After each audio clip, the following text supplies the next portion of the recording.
High school Hindi की कक्षा में आपका स्वागत है। मैं फिर आपकी हिंदी की कक्षा लेकर आ गया हूं। मैं डॉक्टर वीरेंद्र शुक्ल। देखें, अंतिम जो आपका काव्य खंड है, कविता के खंड में हल्दी घाटी जो शीर्षक है और इसके रचयिता हैं श्री श्याम नारायण पांडे जी।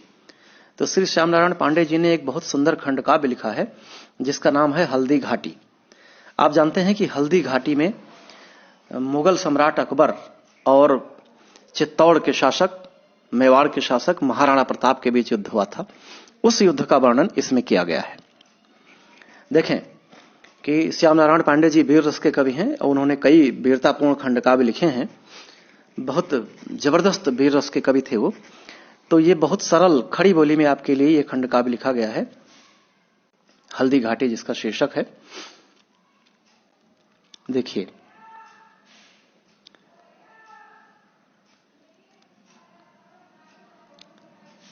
मेवाड़ हल्दी घाटी, इसका शीर्षक है हल्दी घाटी।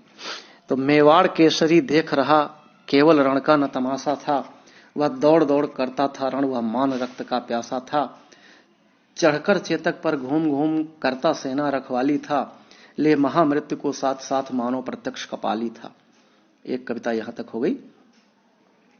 तो हल्दी घाटी की युद्ध का वर्णन किया गया है कि युद्ध कैसे हो रहा है। मेवाड़ केसरी माने मेवाड़ का, केसरी माने शेर, जिसकी गर्दन पर बड़े बड़े बाल हों वो केसरी होता है। केस माने बाल, तो केसरी माने शेर, शेर, लॉयन, सिंह।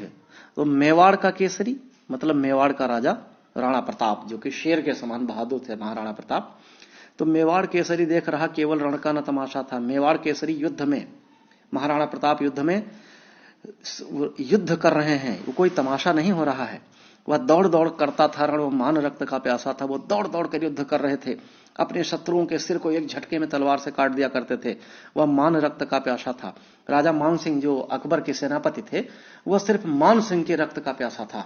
राणा प्रताप वो दौड़ दौड़ कर सारे सैनिकों का, विपक्षी योद्धाओं का, शत्रुओं का वध करते हुए मान सिंह के रक्त से अपनी प्यास बुझाने के लिए बेकरार थे।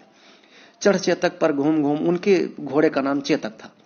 चढ़ चेतक पर घूम घूम करता सेना रखवाली था, ले महामृत्यु को साथ साथ मानो प्रत्यक्ष कपाली था। चेतक पर चढ़कर घूम घूम कर अपनी सेना की रखवाली करते हुए, अपनी सेना के लोगों का मनोबल बढ़ाते हुए, विपक्षी सैनिकों को एक झटके में मारते हुए लगातार महामृत्यु को साथ लेकर घूम रहे थे। मानो साक्षात कपाली थे वो, जिनके हाथ में कपाल हो, ऐसे कपाली कहते हैं। चढ़ चेतक पर तलवार उठा रखता था भूतल पानी को, राणा प्रताप सिर काट काट करता था सफल जवानी को। ये पंक्तियां आपको याद होंगी, क्योंकि ये वीरता की साक्षात पंक्तियां हैं और इन्हें हमारे विद्यार्थी वीर रस के उदाहरण के रूप में भी याद कर लेते हैं कि चढ़ चेतक पर तलवार उठा करता था भूतल पानी को, राणा प्रताप सिर काट काट करता था सफल जवानी को। तो इन पंक्तियों को आप अगर याद ना हो तो याद कर लीजिए। चढ़ चेतक पर तलवार उठा करता था भूतल पानी को, चढ़ चेतक पर तलवार उठा रखता था भूतल पानी को, राणा प्रताप सिर काट काट करता था सफल जवानी को। चेतक पर चढ़कर तलवार उठाकर ऐसा लग रहा था सारे पृथ्वी तल को पानी पानी से भर देंगे। राणा प्रताप सिर काट काट कर अपनी जवानी को सफल कर रहे थे, अपने शत्रुओं के मान का मर्दन कर रहे थे, लगातार युद्ध कर रहे थे, अपने दुश्मनों को मारते हुए आगे बढ़ रहे थे। सेना नायक राणा के भी रण देख देख कर चाह भरे, मेवाड़ सिपाही लड़ते थे दुगने तिगने उत्साह भरे। अपने नायक, अपने राजा राणा प्रताप की बहादुरी देखकर राणा के जितने सेना नायक थे, जितने सैनिक थे, वो भी दुगने वेग से लड़ते जाते थे। मार दिया क्षण मार दिया कर कोड़े से, रण किया उतर कर घोड़े से, राणा रण कौशल दिखा दिखा चढ़ गया उतर कर घोड़े से। इस तरह राणा प्रताप लगातार युद्ध कर रहे हैं। बिल्कुल सरल सरल सी पंक्तियां हैं, आप आगे बढ़ते जाइए। क्षण भीषण हलचल मचा मचा, राणा कर की तलवार चढ़ी, राणा कर की तलवार बढ़ी, था शोर रक्त पीने का ये रण चंडी जीप पसार बढ़ी। मतलब हलचल मची है, भीषण हलचल मची है पूरे युद्ध के मैदान में। राणा के हाथ की तलवार जिधर बढ़ जाती उधर मैदान साफ हो जाता है। रक्त के पीने की आवाज सिर्फ आती है और ऐसा लगता है जैसे कोई रणचंडी हो और जीभ फैलाकर आगे बढ़ रही हो। ऐसे राणा प्रताप की तलवार आगे बढ़ जाती थी। जिधर राणा प्रताप का घोड़ा चेतक और राणा प्रताप आगे बढ़ जाते थे उधर मैदान साफ हो जाता था। वह हाथी दल पर टूट पड़ा, मानो उस पर पब छूट पड़ा। कट गई बेग से भू ऐसा शोणित का नाला फूट पड़ा। देखो पवि माने वज्र, इंद्र का हथियार वज्र, जिस पर चला दे वो बार खाली नहीं जाता। और शोणित माने रक्त, खून। तो राणा प्रताप जब हाथियों के दल पर टूट पड़ते थे तो ऐसा लगता था मानो राणा प्रताप नहीं, इंद्र का वज्र टूट पड़ा है, किसी को बचना नहीं है। ऐसा माना जाता था कि राणा प्रताप एक ही बार में हाथी और सवार दोनों को काटकर फेंक देते थे, इतनी ताकत थी उनके बाजुओं में। कट गई वेग से भू ऐसा शोणित का नाला फूट पड़ा। खून के ऐसे नाले बहते थे मानो धरती से स्रोत निकल रहा हो खून का। पृथ्वी कट जाती थी, इतना तेज खून के नाले छूट पड़ते थे जिधर राणा प्रताप निकल पड़ते थे। जो साहस कर बढ़ता उसको केवल कटाक्ष से रोक दिया।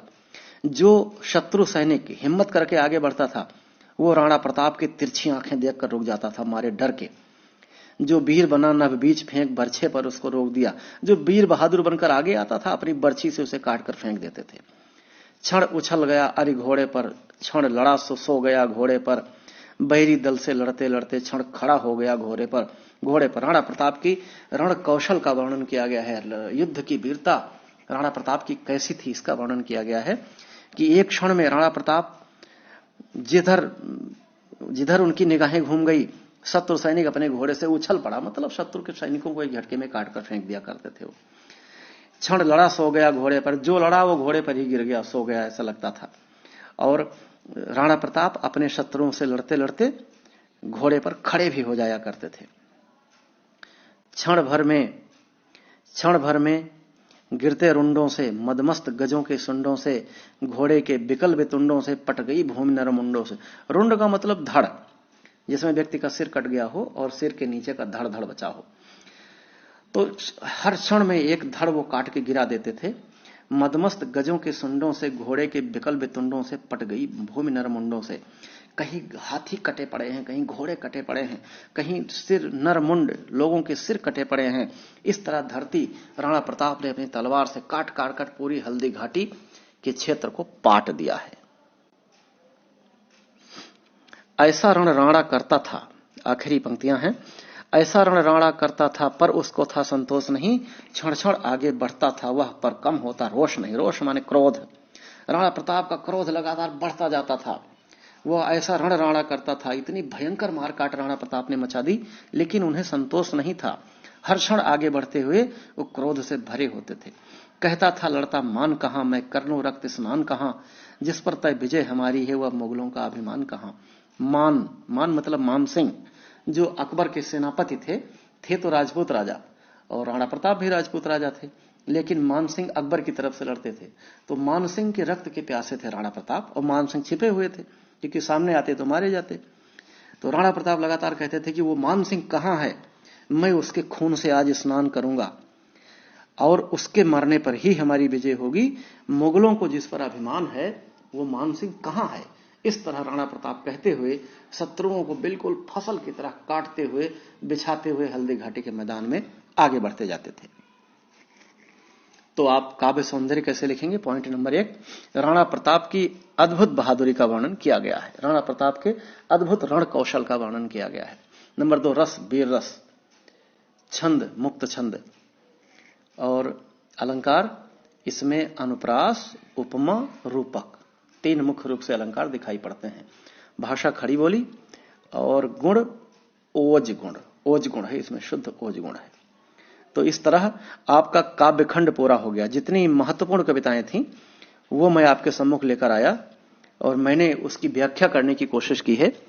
मेरा निवेदन है कि अगर आपको मेरी व्याख्या थोड़ी सी भी अच्छी लग रही हो तो मेरे चैनल को सब्सक्राइब कीजिएगा, लाइक कीजिएगा, और आपके जो साथी हैं जो मेरा चैनल नहीं देख रहे हैं, मेरे साथ नहीं पढ़ रहे हैं, उन्हें शेयर जरूर कीजिएगा, जिससे ये अच्छी बात उन तक भी पहुंचे और उनका भी ज्ञानवर्धन हो।